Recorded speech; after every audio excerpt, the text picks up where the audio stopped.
अब गरीबी की बात किया जाए तो इसके लिए ना अलग अलग रिक्वायरमेंट बोला गया है। हर कंट्री वाइज क्या होता है उसमें अलग डेफिनेशन दी गई, और हमारे भारत में कौन सी डेफिनेशन है वो अपन देखते हैं। तो गरीबी देखा जाए तो दो प्रकार की दिखने मिलती है। तो इस प्रकार से आपको बहुत सारे इमेज देखने मिलते होंगे, बट हम किस बेसिस पे इनको गरीब बोले किस बेसिस पे ना बोले वो समझते हैं। तो पोवर्टी इज ए स्टेट और condition in which a person और community lacks the financial resources and essential for a minimum standard of the living. Poverty means that the income level from employment is so low that basic human needs can not be met. तो basic human needs के बारे में बोला गया है। But ये तो normal definition है हमारे कंसेप्ट में जो भारत के लिए आता है कि कोई भी व्यक्ति उसकी जो बेसिक नीड्स होती है वो अचीव नहीं कर पाया तो अभी बेसिक नीड्स क्या होती है वो अभी आगे जानेंगे, है ना। बट पोवर्टी को क्या करते हैं हमने दो कंसेप्ट के रूप में बांटा है। एक होता है एब्सोल्यूट पोवर्टी और एक होता है रिलेटिव पोवर्टी। तो यहाँ देख सकते हैं, हाँ, तो पोवर्टी को अपन ने दो भागों में डिवाइड किया। एक पहला दिख रहा है रिलेटिव पोवर्टी और दूसरा होता है एब्सोल्यूट पोवर्टी। अब रिलेटिव पोवर्टी क्या होता है, नाम से लग रहा है कि हमें किसी को रिलेट करना है। तो सुनिएगा ध्यान से, जब किसी एक क्लास को या एक ग्रुप को दूसरे क्लास और दूसरे ग्रुप से हम कंपेयर करते हैं तो क्या बोलोगे उसको, पोवर्टी कहलाएगी। जैसे कई कई देशों में ऐसा एग्जाम्पल होता है कि जिनके पास क्या देखने मिले, कार देखने मिले, और जिनके पास कार नहीं है, जिसके पास कार नहीं है वो गरीब कहलाएगा। जिनके पास मान लो 10 लाख की एनुअल इनकम है तो वो अमीर है, उससे ज्यादा वाले उससे कम वाले क्या कराएंगे, पुअर कहलाएंगे। तो अलग अलग जगह पे क्या किया गया, अलग अलग डेफिनेशन दिया गया है। तो जब हम क्या करते हैं किसी एक क्लास को दूसरे क्लास से कंपेयर किए तो क्या कहलाएगा वो, रिलेटिव पोवर्टी कहलाता है। ठीक है, ये बहुत सारे देशों में देखने मिलता है। क्या हमारे भारत में ऐसा देखने मिलता है क्या, नहीं। अब दूसरा होता है एब्सोल्यूट पोवर्टी। तो एब्सोल्यूट पोवर्टी में ऐसा डेफिनेशन दिया गया है कि एक मिनिमम स्टैंडर्ड होती है जहां पर हर कंट्री क्या करती है, एक अपने लोगों के हिसाब से मिनिमम स्टैंडर्ड बना देती है, ताकि वहां पर जो रहने वाले लोग होते हैं उसको उसको अचीव कर पा रहे हैं या नहीं कर पा रहे वो हमें देखना पड़ता है। यदि मान लीजिए किसी देश में रहने वाला जो हमारा लोग है उनका एक मिनिमम स्टैंडर्ड सेट कर दिया गया सरकार के द्वारा, उसको जो पा लेते हैं जो उसको अचीव कर लेते हैं तो वो पॉवर्टी लाइन के ऊपर हो जाते हैं, और जो नहीं होते वो उसको अपन कैटेगरी देखते हैं, तो वो समझेंगे। तो अभी तक अपन ने क्या समझा कि गरीबी के लिए कोई परफेक्ट डेफिनेशन नहीं मिलेगी आपको, अलग अलग जगह में अलग अलग कंट्री के हिसाब से आपको डेफिनेशन देखने मिलेगी। बट दो प्रकार की होगी, या तो हम किसी क्लास ग्रुप को रिलेट कर रहे होंगे या फिर हम एक स्टैंडर्ड लाइन खींच रहे होंगे अपने बेसिक नीड के हिसाब से, और उसके हिसाब से हम डिसीजन ले रहे होंगे। अब देखो दुनिया में एक संस्था होती है वर्ल्ड बैंक।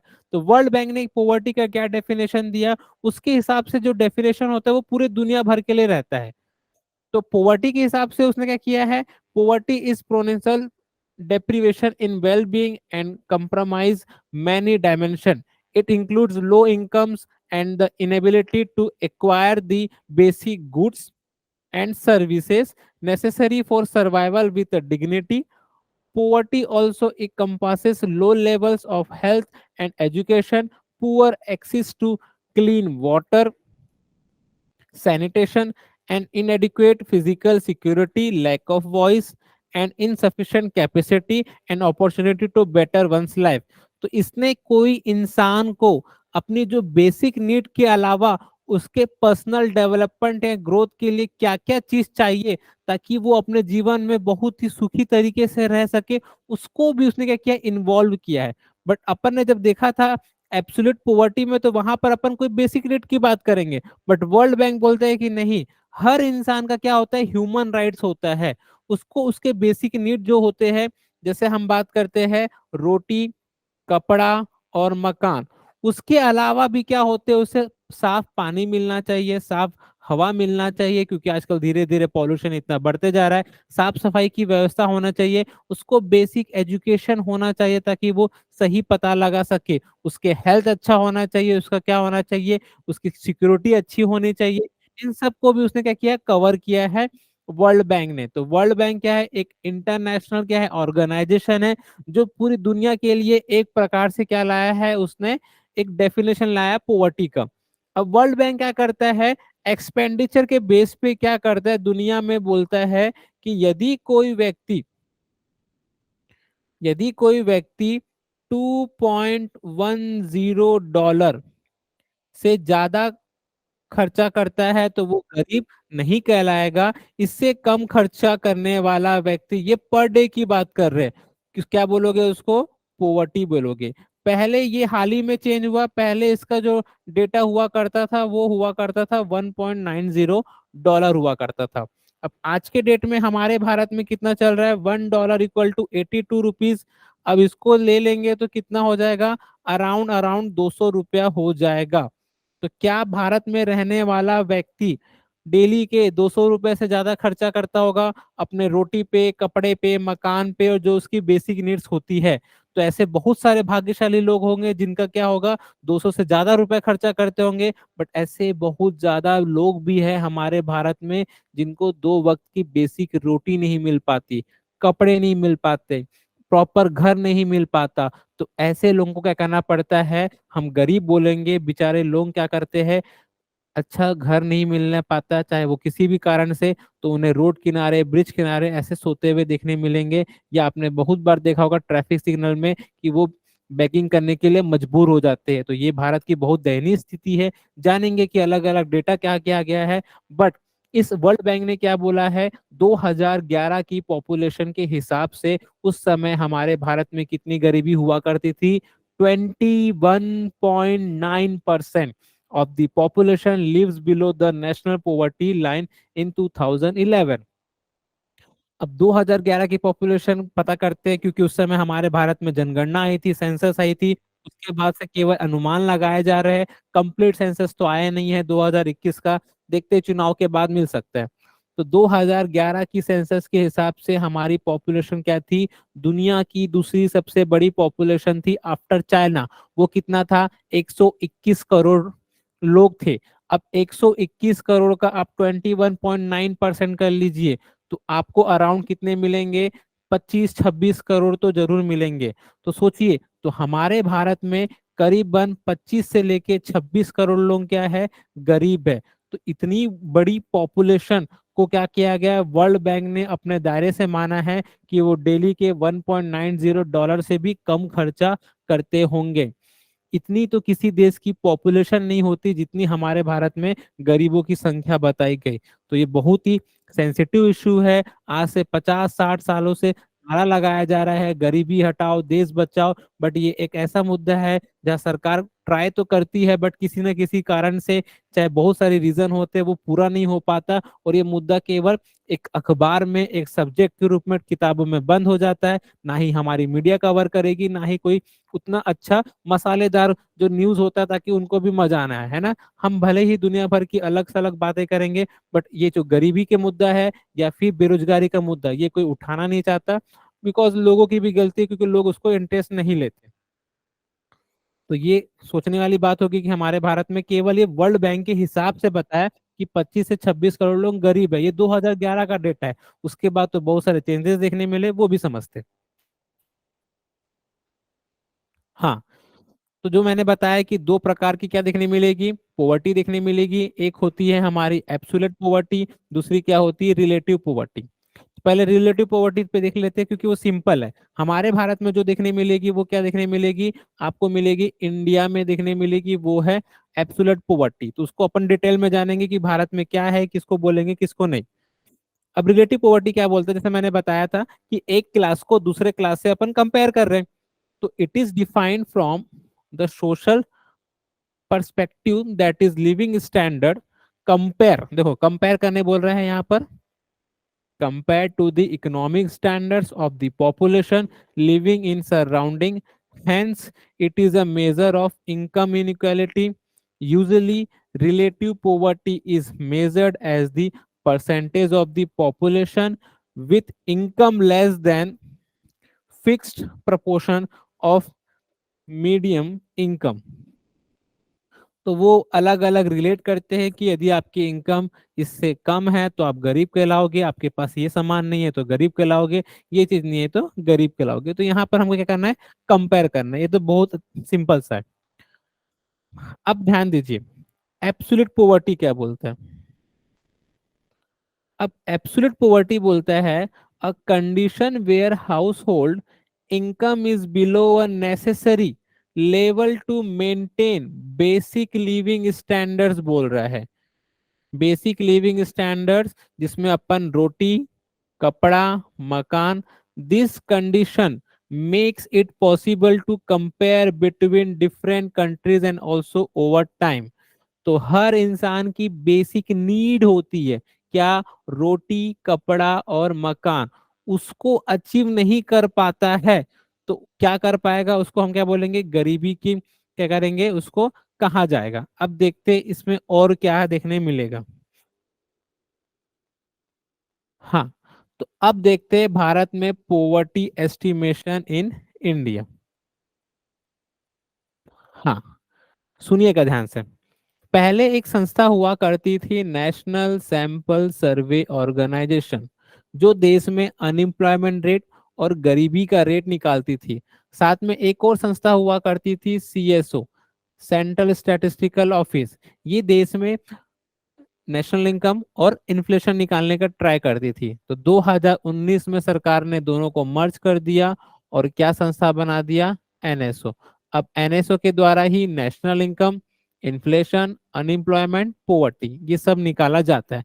बिकॉज आजकल सुपर कंप्यूटर्स आ गए तो कैलकुलेशन करना बहुत ही आसान हो गया।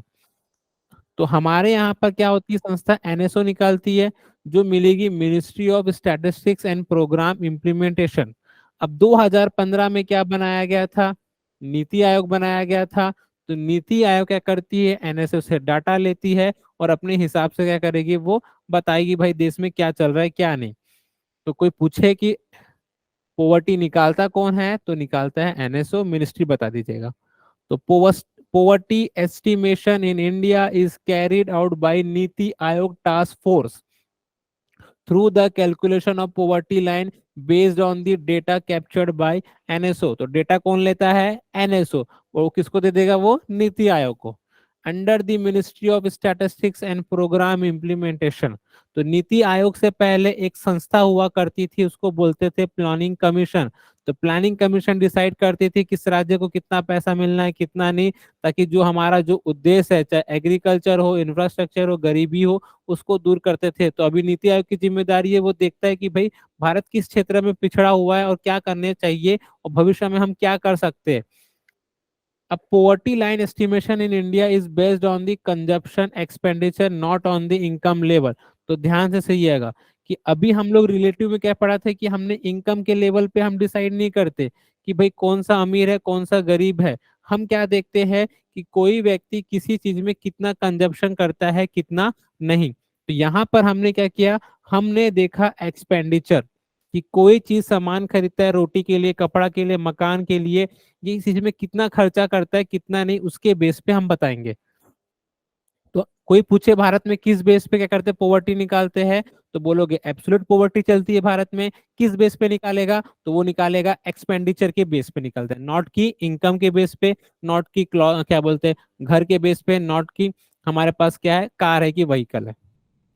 Poverty is measured based on consumer expenditure surveys of the NSO.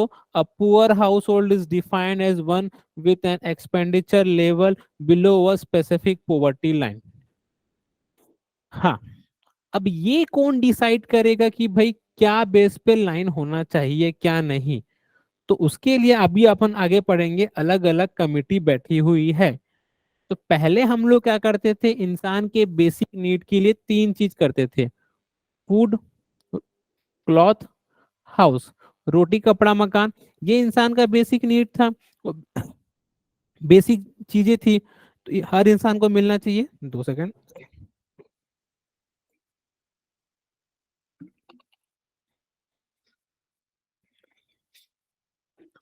अब समय के हिसाब से क्या हुआ, इसमें दो चीज और जोड़ दिया गया है, वो है हमारा इंटरटेनमेंट और पांचवा चीज है कन्वीनियंस। तो समय के हिसाब से हमारे बेसिक नीड में क्या आ गया, इंटरटेनमेंट, चाहे मोबाइल हो, फोन हो, ये मनोरंजन के लिए अलग अलग आजकल गैजेट्स आ गए। और चौथा पांचवा चीज है कन्वीनियंस, जो हम लोग व्हीकल के थ्रू जाते हैं, चाहे बाइक या कार के थ्रू, उसमें भी इंसान कितना खर्चा करता है कितना नहीं, उसके बेस पे भी हम क्या बोलते हैं, इस लाइन को डिसाइड करते हैं। तो अलग अलग कमेटी बैठी है। मान लीजिए एक कमेटी ने बोला कि यदि कोई व्यक्ति दिन भर में 50 रुपया से ज्यादा खर्चा करता है इन पांचों चीजों पे, तो वो क्या कहलाएगा, इस लाइन के ऊपर होगा। यदि अलग कमेटी ने बोला कि नहीं, इस कमेटी के हिसाब से कि भाई वो 50 रुपए से कम खर्चा करता होगा इन इन पांचों चीजों पे, तो क्या कहलाएगा, ये लाइन को हमने क्या किया, एक पोवर्टी लाइन मान लिया। उससे कम खर्चा करने वाले व्यक्ति को क्या बोलेंगे हम लोग, बिलो पोवर्टी लाइन। तो आपने देखा होगा बहुत बार राशन कार्ड में लिखा रहता है बीपीएल, और जो इससे ऊपर रहते हैं उनको बोलते हैं हम लोग अबव पोवर्टी लाइन लाइन, तो एपीएल कहलाता है। अब देखते हैं कि ये जो स्टैंडर्ड लाइन है वो हमेशा एक जैसा रहेगा क्या, नहीं, ईयर बाय ईयर अलग अलग कमेटी बैठेगी, वो हमेशा डिसाइड करेगी। ये तो मैंने केवल एग्जांपल से बताया कि 50 रुपए से कम, लेकिन जरूरी नहीं कि 50 ही हो, देखते क्या है। हाँ, the incidence of poverty is measured by the poverty ratio, which is the ratio of number of poor to the total population expressed as the percentage. It is also known as head count ratio. तो क्या बोला गया है कि भाई हमारी जितनी population है उसका कितना नंबर लोग पुअर है, उसको क्या बोलोगे, हेड काउंट रेशियो। तो जैसे वर्ल्ड बैंक के हिसाब से 25 करोड़ लोग गरीब है, तो क्या बोलोगे उसे, हेड काउंट रेशियो बोलोगे।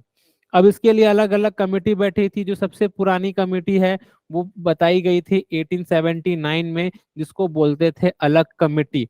तो अलग कमेटी ने तो कुछ पैसे के हिसाब से बताया था कि यदि कोई व्यक्ति गांव में रहता है और यदि कोई व्यक्ति अर्बन रहता है, तो दोनों का क्या होगा, एक्सपेंडिचर बेसिस अलग अलग होगा। तो इसने समथिंग 49 रुपए से कम बताया था मंथ में, और इसने कितना बताया था, 56 रुपया पर मंथ से कम बताया था, है ना, उसमें कुछ दशमलव पैसे भी थे।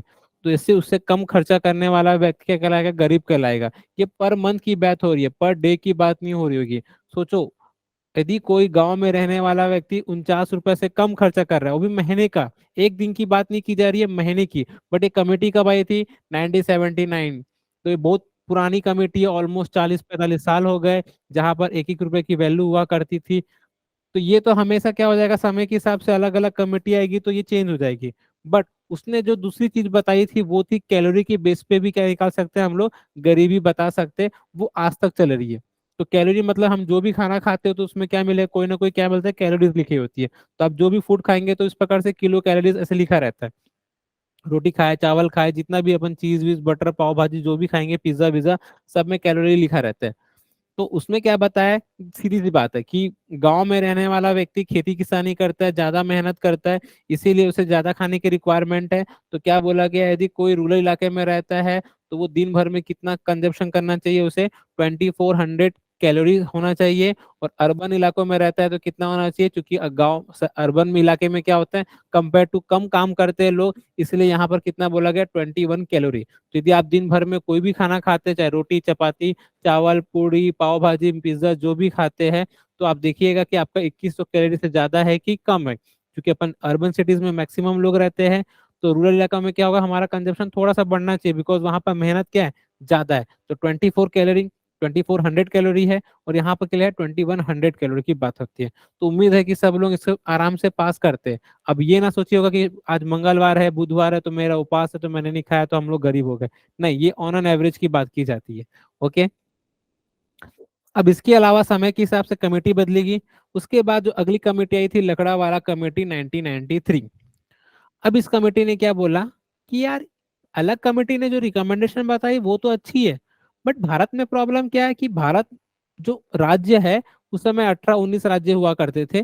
तो क्या सबके लिए एक जैसे अपन बोले कि 49 रुपए, 50 रुपए, 56 रुपए, ये तो गलत है। क्योंकि उस समय कहीं ना कहीं महाराष्ट्र की जीडीपी ज्यादा होगी, केरल की जीडीपी ज्यादा होगी, छत्तीसगढ़, उड़ीसा, बिहार, एमपी, झारखंड, इनकी जीडीपी क्या होगी, कम होगी। तो सबके लिए एक जैसे बोलना ये तो कहीं ना कहीं गलत हो जाएगा, क्योंकि हर राज्य की क्या है, पैसा कम ज्यादा है।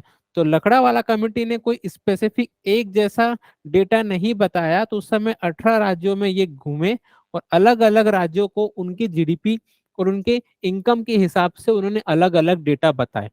तो ठीक है, तो लकड़ावाला कमेटी के हिसाब से उस समय हमारे भारत में 27.5% लोग गरीब थे। इस डेटा को आप लोग नोट डाउन कर लीजिएगा, ठीक है, पीपीटी में नहीं मिला है। तो लकड़ा वाला कमेटी ने बताया ओवरऑल भारत में अलग अलग राज्यों में, तो 1993 के हिसाब से उस समय हमारे भारत में कितने लोग गरीब थे? 27.5%। और उस समय हमारी पॉपुलेशन कितनी होगी? ऑलमोस्ट 80-90 लाख, 90 करोड़ के आसपास।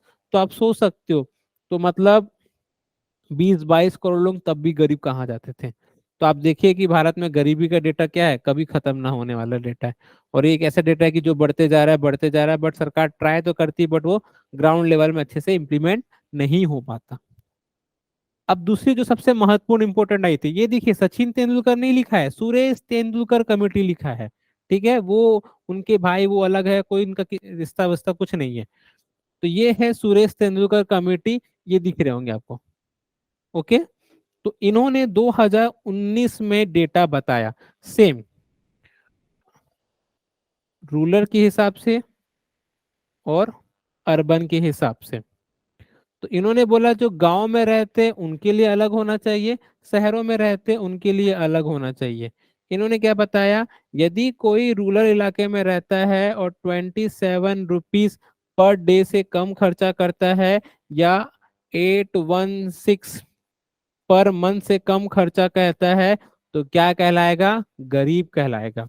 दूसरा भी लिखिएगा, दूसरा क्या बोला है कि यदि शहर में रहते हैं और 33 रुपीज पर डे से कम खर्चा कर रहा है, और यहाँ पर 972 रुपए से कम खर्चा कर रहा है, वो भी पर मंथ में, तो क्या कहलाएगा? ये गरीब कहलाएगा। इस कमेटी को अंडरलाइन कर लीजिएगा, क्योंकि ये कमेटी आज भी हमारी क्या करती है? वैलिड होती है। और सरकार जो भी डेटा निकालेगी इसी कमेटी के बेस पे निकालती है। तो समय के हिसाब से बहुत महंगाई तो बढ़ गई, बट सरकार ने डेटा को अभी तक रखा, क्योंकि जितना डेटा बढ़ेगा तो गरीबी का नंबर भी बढ़ेगा, और वो किसी भी सरकार के लिए अच्छी बात नहीं है। तो इसको सब लोग क्या कर लेंगे? नोट डाउन कर लेंगे। इसको आप 1000 कर लीजिए, 1000 पर मंथ। और इस डेटा के हिसाब से क्या बोला गया है कि भारत में कितने लोग गरीब है? तो ये है 21.9%। तो वर्ल्ड बैंक ने जो डेटा दिया था उसके हिसाब से लगभग लगभग 2009 में भारत में इतने परसेंट गरीब हुआ करते थे। तो ऑलमोस्ट 120 करोड़ की पॉपुलेशन है, तो वही 24-25 करोड़ लोग आपको गरीबी देखने मिलेंगे। तो ये डेटा को नोट डाउन कर लीजिएगा सब लोग, या स्क्रीनशॉट ले लीजिएगा। इसको अपन आगे बढ़ते हैं। तो मुझे उम्मीद है कि अपन शहर में रहते हैं तो इससे ज्यादा ही खर्चा करते होंगे, और महीने का 1000 रुपया। अब ऐसा नहीं कि हम रोटी में दिन भर में बाहर खर्चा किए, नहीं। जो भी आप घर में रहते हैं, जो कपड़े पहनते हैं, जो मोबाइल यूज करते हैं, जो गाड़ी यूज करते हैं, जो खाना खाते हैं, वो भले पापा मम्मी क्यों खर्चा ना कर रहे, लेकिन अपन भी काउंट करेंगे उसके अंदर। तो हमको उम्मीद है कि भारत में हम लोग बहुत सौभाग्यशाली है कि हमको ऐसे माता पिता मिले जो हमको क्या करते हैं, इस लाइन से हमेशा ऊपर ही रखे हैं। अब आते हैं अगले कमेटी के तरफ। जो सबसे लेटेस्ट कमेटी थी, सी रंगराजन कमेटी 2012।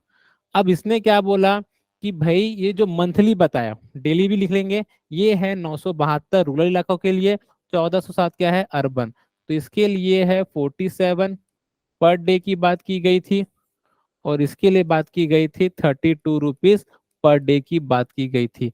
तो इससे कम खर्चा करते हो आप दिन में, तो वो क्या कहलाएगा? इस कमेटी के हिसाब से गरीब व्यक्ति कहलाएगा। अब ये कमेटी ने जब बताया 2014 में, तब भारत में कितने परसेंट कवर हो रहे थे?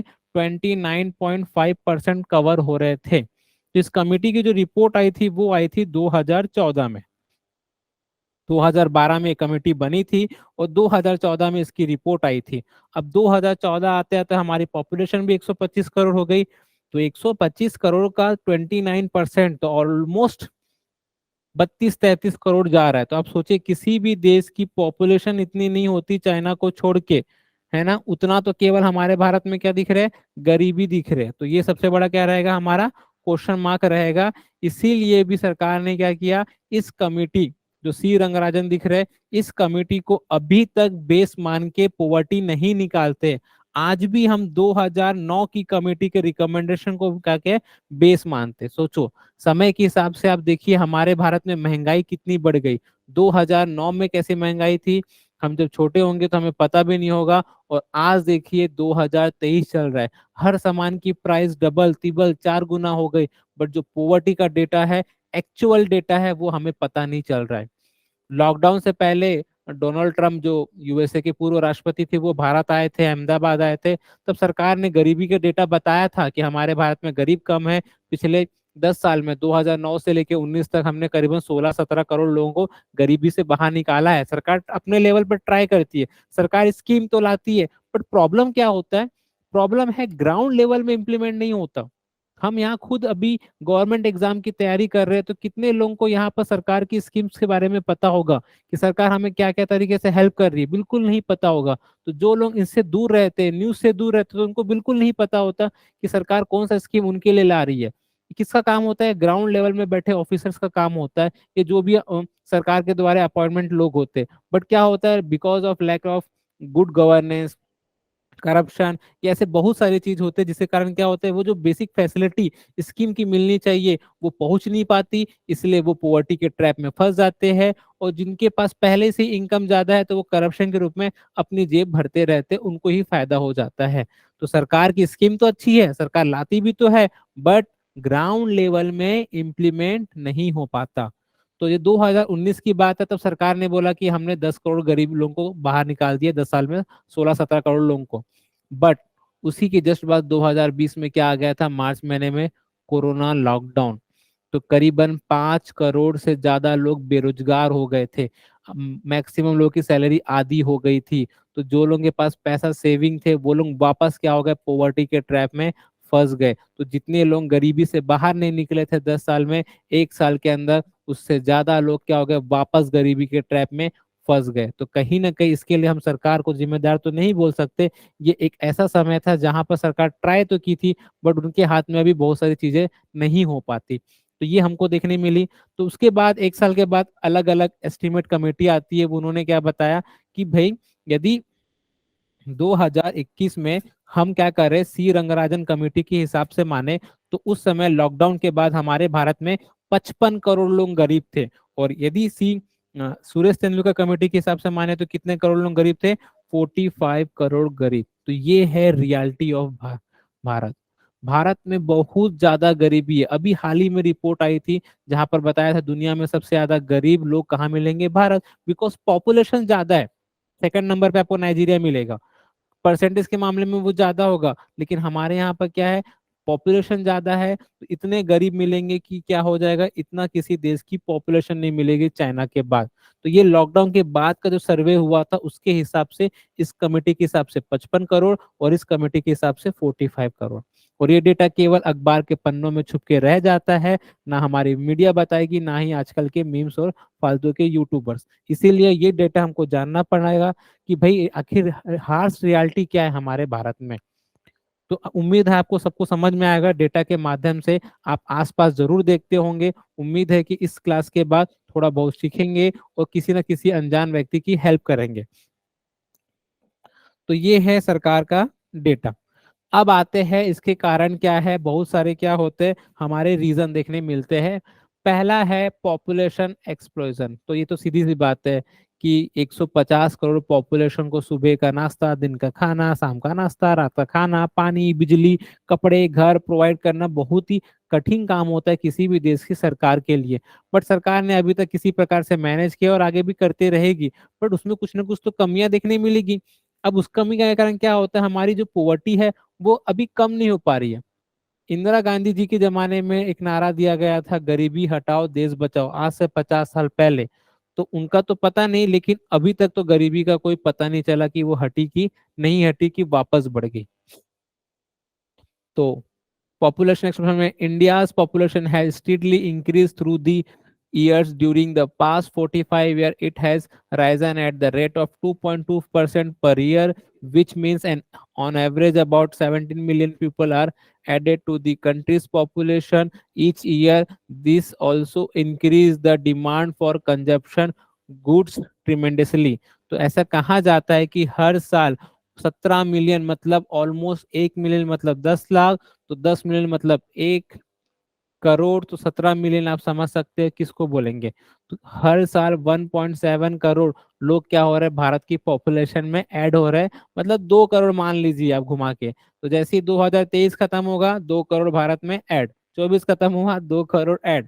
तो ये डेटा मिलेगा, इसलिए क्या होता है, वो गरीबी का जो डेटा है वो बढ़ते रह रहा है हमारे भारत में।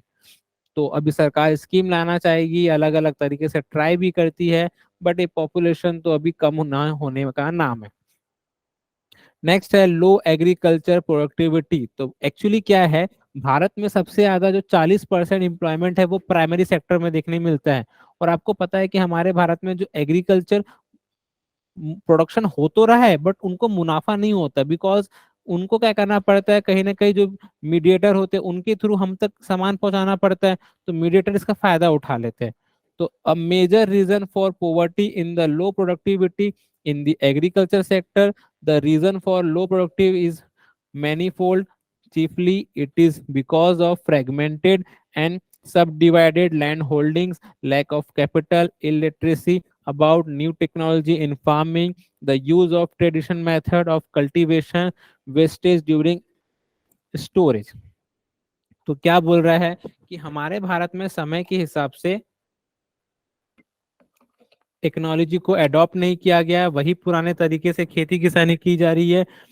और बाकी दुनिया में जो टेक्नोलॉजी अपनाई है वो बिकॉज एजुकेशन से फायदा हुआ, और हमारे यहाँ वेस्टेज बहुत ज्यादा होता है, पैसे की भी कमी है। और धीरे धीरे पहले यदि मान लीजिए आपके दादाजी या परदादा के पास 50 एकड़ 10 एकड़ जमीन थी, फिर वो अलग अलग भाइयों में डिवाइड होती गई, और अभी आपको 2-3 एकड़ या 2-3 जो भी हमारा क्या रहेगा बीघा रहेगी वो जमीन बच जाती है।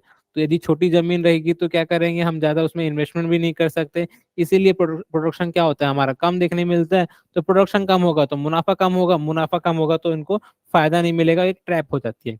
उसके बाद क्या लिखा है, inefficient resources utilisation, there is underemployment and disguised unemployment in the country, particularly in the farming sector. This has resulted in low agriculture output and also led to a dip in the standards of living। Same बोला गया है कि हमारे भारत में disgust unemployment देखने मिलता है। इसका मतलब क्या है कि यदि किसी खेत में मान लीजिए कोई पेरेंट्स है, पापा मम्मी है, वो काम करते हैं, और मान लो वो किसी वीट की खेती करते हैं, और वीट से कितना प्रोडक्शन होने के बाद उनको पैसा कितना मिलता है, 10,000 रुपीज। अब उन्होंने अपने बच्चों को कहीं पर और काम करने के लिए बोला या फिर कहीं पढ़ाया, पर उनको कहीं जॉब नहीं लग पाई। तो मान लो उनके 3 बच्चे हैं, अब उनके साथ क्या हो गए, 3 बच्चे और ज्वाइन हो गए, तो प्रोडक्शन तो उतना ही रहेगा। समय के हिसाब से चलो 10,000 से 12,000 हो जाए, 15,000 हो जाए, बट क्या हो गया, इनकी जरूरत थी क्या, नहीं थी, क्योंकि काम तो पूरा दोनों कर लेते, बट मजबूरन हो रहा था कि खाली बैठ रहे थे।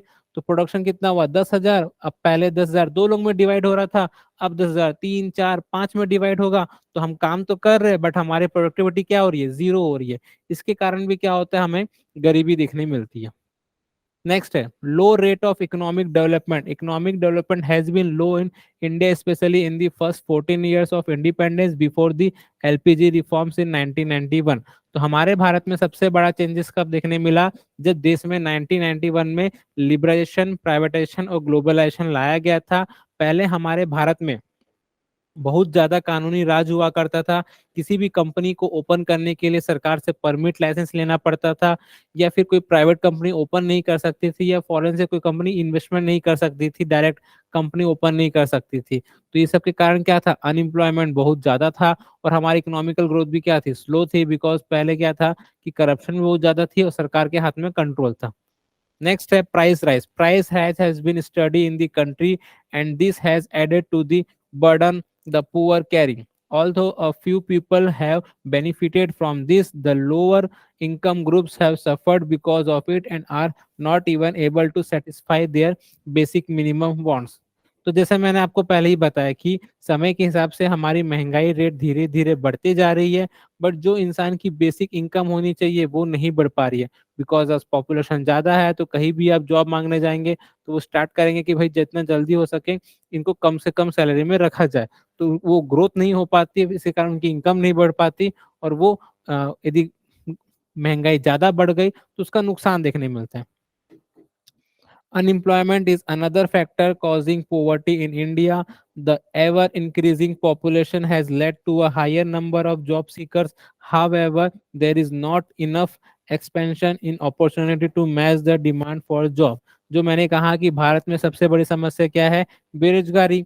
यदि बेरोजगारी ज्यादा होगी तो लोगों के हाथ में पैसा नहीं होगा, पैसा नहीं होगा तो खर्चा नहीं कर पाएंगे, तो जो उनकी बेसिक नीड्स है वो क्या होगी, फुलफिल नहीं हो पाएगी। तो ये सबसे बड़ा क्या रहेगा, हमारा मुद्दा देखने को रहेगा। हाँ, नेक्स्ट है lack of capital and entrepreneurships. The shortage of capital entrepreneurship result in low level of investment and job creation in the economy. क्योंकि हमको पता है कि बैंक आसानी से लोन नहीं देती, ये अलग अलग संस्था के माध्यम से कैपिटल मिल नहीं पाता ताकि हम लोग कोई बिजनेस कर पाए, और उतना मोटिवेशन नहीं है हमारे देश की इकोनॉमी में, इसलिए भी इसका क्या होता है, अनएम्प्लॉयमेंट देखने मिलता है, फिर वो पॉवर्टी के ट्रैप फंस जाते हैं। Social factor, apart from economic factor there are also social factors hindering the eradication of poverty in India. Some of the hindrance in this regard and laws of inheritance, caste system and certain tradition। हाँ, ये आपको बहुत ज्यादा देखने मिलता है होगा कि यदि समाज में कोई पिछड़ा व्यक्ति है वो आगे निकलने का ट्राई भी करता होगा, तो बस समाज के लोग उसे आगे बढ़ना देने नहीं चाहते होंगे। कई बार आपने देखा होगा कि किसी के कारण कोई गांव में कोई साजिश के तहत किसी के घर जला दिए, खेत जला दिए, उसको अपमानित किया गया, मंदिर में घुसने नहीं दिया गया, या आगे बढ़ने के लिए उसको एजुकेशन नहीं दिया गया, स्कूल में परमिशन नहीं मिल रही है, कॉलेज में परमिशन नहीं मिल रही है, तो ये सब आपको देखने मिलता है मैक्सिमम जगह। तो वहां पर भी क्या होता है, इंसान आगे नहीं बढ़ पाता because lack of education. Next है colonial exploration. The British colonization and the rule over India for about 2 centuries de-industrialized India by running its tradition, handicraft, and textile industries. Colonial policy transformed India to a ma- mer raw material producer for European industries. हाँ, हम भारत को सोने की चिड़िया कहा जाता था। तो जब अंग्रेज हमारे भारत में आए तो दुनिया के 33% ट्रेड पे हमारा कब्जा हुआ करता था, और अंग्रेजों के जाने के बाद दुनिया का जो टोटल ट्रेड है उसमें 0.33% ही हम लोग का कंट्रीब्यूशन रहा है। तो केवल 1 दशमलव का ही अंतर देखने मिला है, बिकॉज जितना पैसा था अंग्रेजों ने अपने देश में भेज दिया, और जो हमारी मेन मार्केट हुआ करती थी हैंडीक्राफ्ट, जो हाथ से बनाने वाले सामान और टेक्सटाइल थे, उनको पूरा बंद कर दिया, और हमारे यहाँ पर इंडस्ट्री प्रोडक्शन तो कम कर दिए, बट अपने देश से जो इंडस्ट्री से सामान बने थे उनको यहाँ पर एक्सपोर्ट कर करके उसको सस्ते दामों में बेच के हमारे मार्केट को खत्म कर दिया और अपना मुनाफा ले गया। यदि आज के समय किसी ब्रिटिश गवर्नमेंट से पूरा पैसा मांगा जाए इन 200 साल का, तो कहीं ना कहीं पूरा ब्रिटेन ही क्या हो जाएगा, कर्जे में चले जाए। Climatic factors, most of Indians poor belong to the states of Bihar, UP, MP, Chhattisgarh, Odisha, Jharkhand. The natural calamities such as frequent floods, disaster, earthquake, and cyclone cause heavy damage to agriculture in this state. तो भारत में क्या है, agriculture state होते हैं maximum, तो बहुत सारे reason हो जाते हैं। आपने मैक्सिमम सुना होगा खासकर बरसात के समय कि क्या आ गया, बाढ़ आ गई, खेत पूरे खराब हो गए, कई साइक्लोन आ गए हैं। तो कहीं ना कहीं ये सब रीजन होते हैं, भूकंप भी कई भी कार देखने मिलते हैं। इसकी वजह से भी क्या होता है, आपको बहुत ज्यादा नुकसान देखने मिलता है। यदि किसी परिवार के साथ ये दुर्घटना हुई तो वो अच्छे से बता सकता है कि हम किसी काम को अच्छे से कर रहे थे, बट अचानक से एक आपदा आ गई जिससे हमारा पूरा परिवार तबाह हो गया और हमारी इनकम क्या हो गई, वापस जीरो हो गई। तो इंसान क्या होता है, गरीबी में फंस जाता है। तो ये होता है पोवर्टी ट्रैप। तो पोवर्टी ट्रैप में दिख रहा होगा लो लेवल ऑफ एजुकेशन और हेल्थ केयर। नेक्स्ट है लो level of human capital, low productivity, low saving, low investment, low economic growth. तो इसी कारण क्या होता है, इंसान एक ट्रैप में फंस जाता है। जैसे समझिए एक एग्जांपल से, मान लिए कोई एक मजदूर है गरीब, बेचारे के 3 बच्चे हैं। अब गरीबी में ऐसा होता है कि वो सोचता है कि मैं ज्यादा से ज्यादा बच्चे आए होंगे तो कोई ना कोई तो एक ऐसा व्यक्ति निकलेगा जो अच्छा कमाएगा धमाएगा और हमारा स्थिति सुधारेगा। तो मान लो उसके कितने बच्चे हो गए, 3 बच्चे हो गए। अब तीनों बच्चों को पैसे की कमी की वजह से स्कूल नहीं भेज पाया, पर सरकार ने अलग अलग स्कीम के तहत बोला कि एटलीस्ट 14 साल तक के बच्चों को स्कूल में भेजो, पढ़ाई लिखाई खाने का कपड़ों का खर्चा किताबों का हम देगी।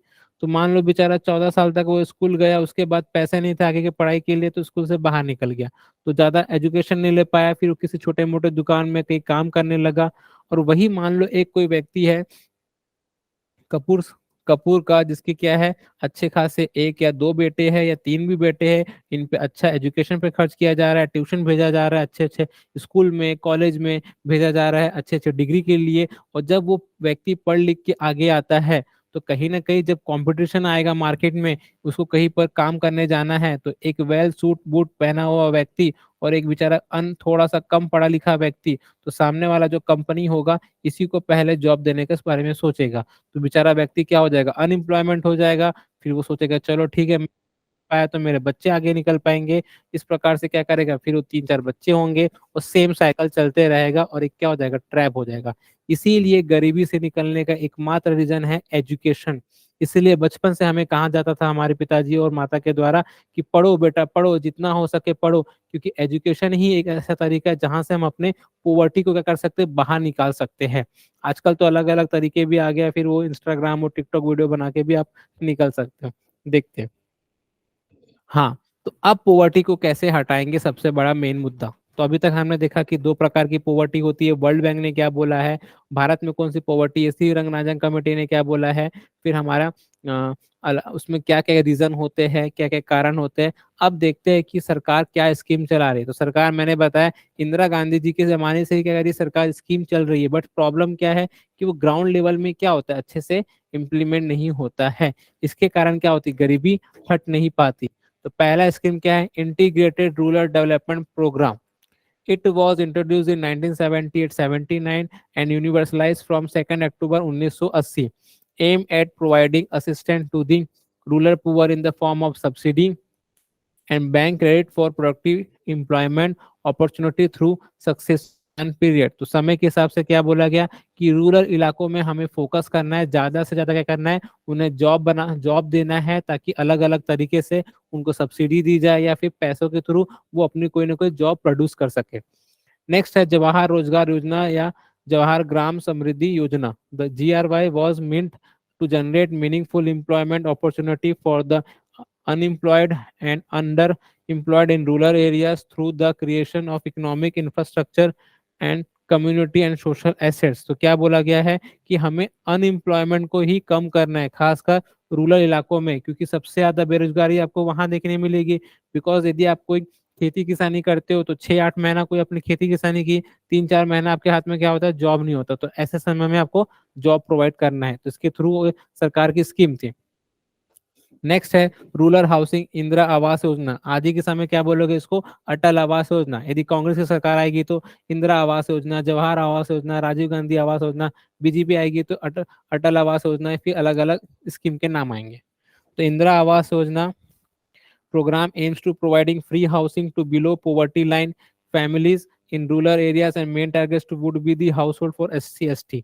तो कहीं ना कहीं जो हमारे मेन लाइमलाइन से पिछड़े हुए लोग हैं, उनको भी क्या करना है, घर प्रोवाइड करना है, ताकि ज्यादा से ज्यादा लोगों के पास जब शेल्टर रहेगा तो कहीं ना कहीं वो अपने लिए बेसिक नीड अचीव करने के लिए थोड़ा आगे सोच भी सकते हैं। अब इसी को बोलते हैं अटल आवास योजना। तो सरकार ने क्या बोला था, 2022 तक हम क्या करेंगे, 1 करोड़ लोग को क्या करेंगे, घर बना के देंगे, या फिर उनके अकाउंट में कुछ ना कुछ पैसा जमा कर देंगे, 2.5 लाख 3 लाख तक, ताकि आपको बेनिफिट मिल सके। नेक्स्ट है फूड फॉर वर्क प्रोग्राम। तो बिना खाए पिए कुछ काम हो सकता है क्या, नहीं। It aims to enhancing food security through wage employment. Food grains are supplied to states free of cost. However, the supply of food grains for the Food Corporation of India godowns has been slow।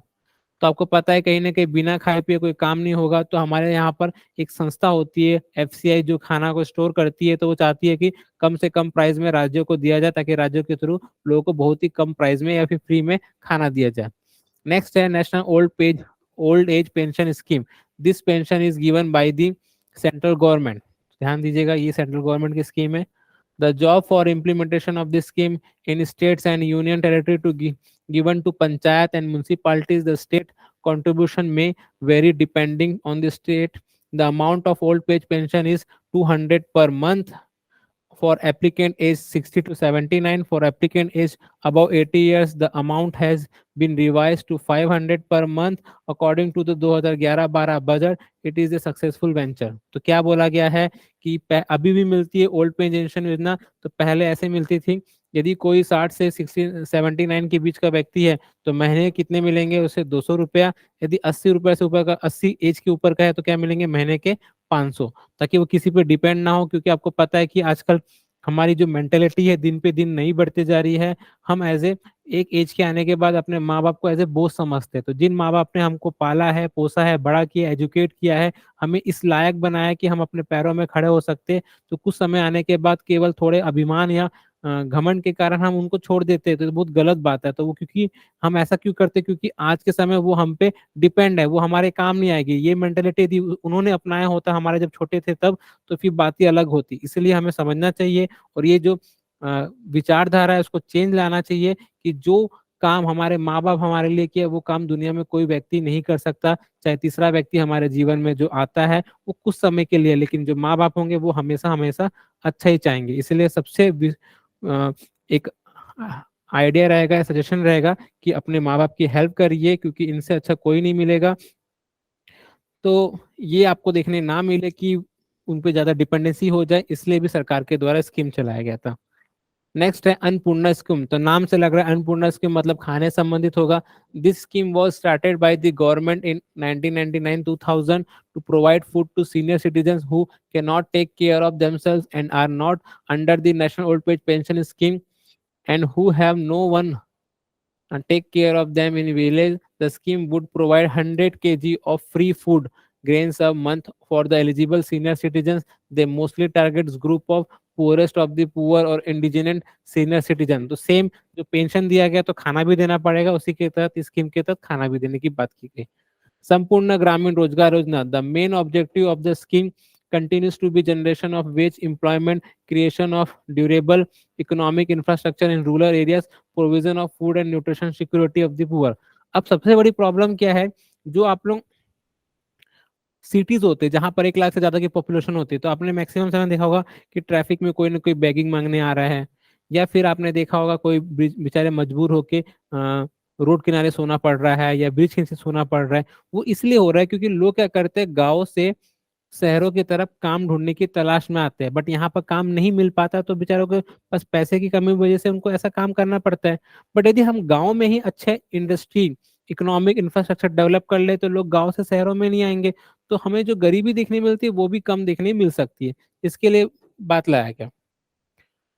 हाँ, तो अब तक की जो सबसे best schemes है वो है Mahatma Gandhi national rural employment guarantee act 2005।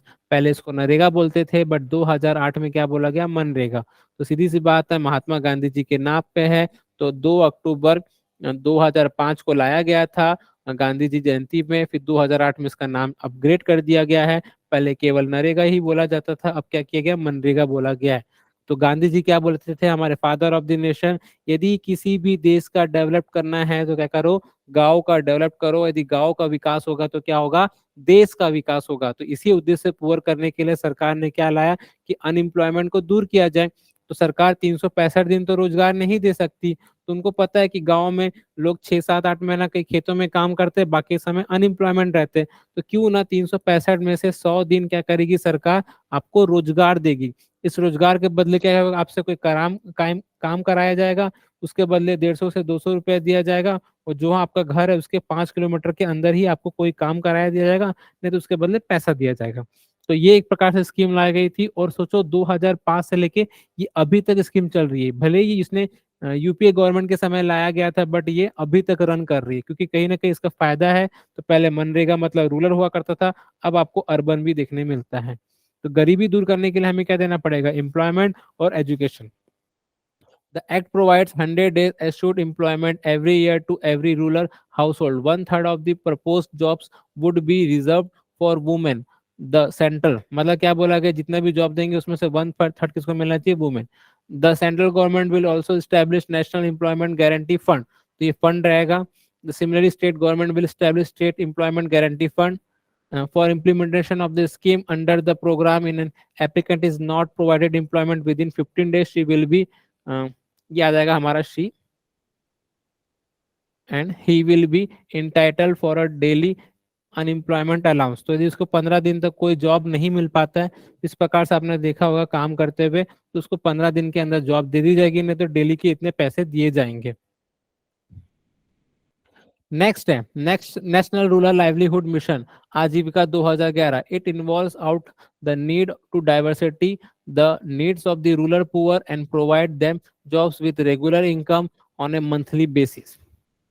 Self help groups are form at the village level to help the needy. अब सुनिएगा, आपने सुना होगा स्वयं सहायता समूह के बारे में. तो स्वयं सहायता समूह क्या होता है? 10 या 10 से ज्यादा लोगों के ग्रुप का एक ऐसा समूह होता है जो किसी स्पेसिफिक काम के लिए जुड़े रहते हैं. जैसे मान लो किसी को सिलाई का काम करना है, पापड़ बनाना है, अचार बनाना है, इस प्रकार से काम के लिए जुड़े रहते हैं, तो इसको लाया गया है. तो मेन मकसद क्या है कि सेल्फ हेल्प ग्रुप के माध्यम से लोगों को ज्यादा से ज्यादा कैपिटल दिया जाए, उनको कुछ रॉ मटेरियल दिया जाए, मशीन दिया जाए, ताकि उनके काम आ सके. नेक्स्ट है नेशनल अर्बन लाइवलीहुड मिशन. तो ये रूरल के लिए था, तो ये सेम क्या लाया? अर्बन के लिए लाया. Focus on organising the urban poor in self help group. तो ये गांव में रहने वाले एसएचजी के लिए लाया, तो शहर में लाने के लिए भी लाया गया. Creating opportunities for skill development leading to market based employment and helping them to set up self employment venture by insuring easy access to credit. तो सेम बातें बोली गई. अब समय के हिसाब से हमारी नई सरकार ने भी कुछ लाया है कि भाई अभी तक हमने क्या समझा कि गरीबी दूर करने का एक ही रीजन है, वो है एम्प्लॉयमेंट. एम्प्लॉयमेंट जब तक नहीं मिलेगा तो गरीबी दूर होगा क्या? नहीं. बट आपको पता है कि मार्केट में एम्प्लॉयमेंट है बट स्किल लोगों की कमी है बिकॉज ऑफ एजुकेशन. हमारे देश में प्रैक्टिकल नॉलेज पे बहुत ही कम वेटेज दिया गया है, ज्यादा से ज्यादा थ्योरेटिकल नॉलेज पे वेटेज दिया गया. तो इन समस्या को दूर करने के लिए क्या लाया गया था? प्रधानमंत्री कौशल विकास योजना. It will focus on fresh intent to the labor market, especially labor market and class 10th and 12 drop outs. तो जो किसी कारण से 10th और 12th में ड्रॉप आउट लेते हैं, जैसे मैंने एग्जांपल दिया था, कोई पुअर बैकग्राउंड से है जो एजुकेशन नहीं कर पाए, तो उनको कोई सरकार ट्रेनिंग कराएगी 6-7 महीने का, उसको सर्टिफिकेट दिया जाएगा और उसको कुछ इंटर्नशिप के लिए पैसा दिया जाएगा. उसके बेस पे उनको क्या होगा? फायदा मिलेगा आगे जॉब के लिए. और अपनी अगली स्कीम है प्रधानमंत्री Jan Dhan Yojana. It aim at direct benefit transfer, DBT बोलते हैं, direct benefit transfer of subsidy pension insurance attend the target of opening bank accounts. The scheme particularly targets the unbanked poor. तो 2014 में सरकार के द्वारा लाया गया था प्रधानमंत्री जन धन योजना, और अभी तक 45 करोड़ लोगों के अकाउंट खोल सके हैं. क्योंकि पहले सरकार को कोई भी स्कीम का बेनिफिट देना पड़ता था, तो ये मान लो सेंट्रल गवर्नमेंट है, फिर वहां से कहाँ जाएगी? स्टेट गवर्नमेंट, फिर कहाँ जाएगी? वो डिस्ट्रिक्ट गवर्नमेंट, उसके बाद कहाँ जाएगी? वो विलेज में जाएगी, फिर किसी फार्मर या जो भी व्यक्ति को बेनिफिट मिलेगा. तो इसमें कहीं ना कहीं बीच में क्या होता है? पैसों की गबन भी देखने मिलता था, करप्शन भी देखने मिलता था. इसलिए सरकार ने स्कीम लाया कि अब जो भी हम स्कीम को फायदा देना है तो डायरेक्ट इनके अकाउंट में दे दिया जाए. जैसे एक स्कीम का नाम सुना होगा आपने, प्रधानमंत्री किसान सम्मान निधि योजना.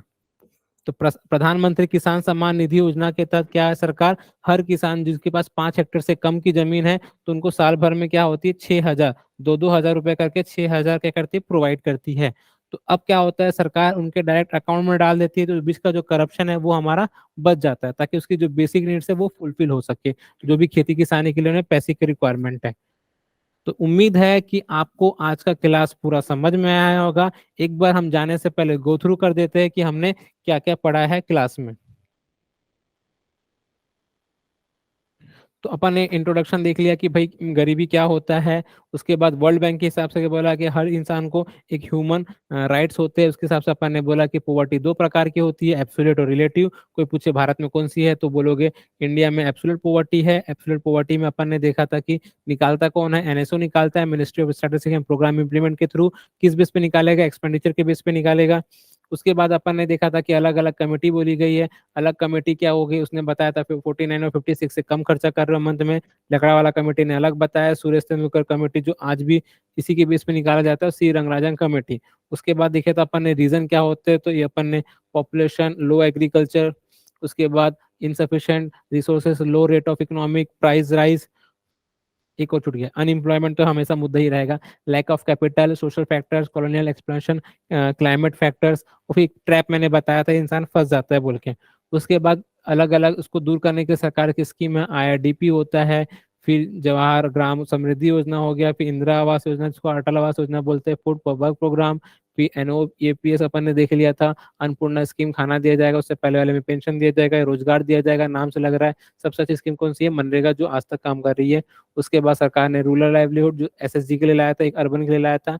फिर एक है कौशल विकास योजना है, और नेक्स्ट है जनधन योजना। ऐसी सरकार की बहुत सारी स्कीम है, प्रधानमंत्री मुद्रा योजना, चाहे आयुष्मान भारत योजना, ताकि हेल्थ में ध्यान सके। सरकार की ढेरों सारी स्कीम है, बट ग्राउंड लेवल तक इम्प्लीमेंट करने की जिम्मेदारी किसकी है? जो सरकार के द्वारा अपॉइंटमेंट लोग है। यदि प्रॉपर तरीके से सरकार की सभी स्कीम को लोगों तक पहुंचा दिया जाए तो भारत में गरीबी बहुत ही जल्दी खत्म हो सकती है। तो इसी उम्मीद से मुझे भरोसा है कि आज आपको पॉवर्टी समझ में आया होगा। तो फिर मिलते हैं हम लोग नेक्स्ट क्लास में। जय हिंद दोस्तों, थैंक यू।